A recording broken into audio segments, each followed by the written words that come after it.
இலங்கை மட்டக்களப்பு அருகே வயல்வெளியில் புகுந்துள்ள மழை வெள்ளத்தில் காட்டு யானைகள் விளையாடும் காட்சிகள் வெளியாகியுள்ளன.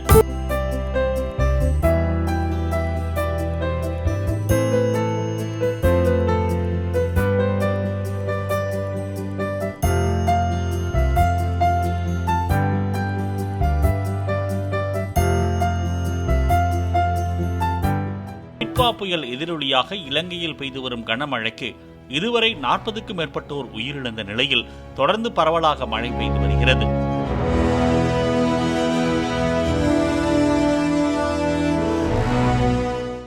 பிளே ஸ்டோர் மற்றும் ஆப் ஸ்டோரில் இருந்து பாலிமர் செயலியை QR கோடு மூலம் பதிவிறக்கம் செய்யுங்கள்.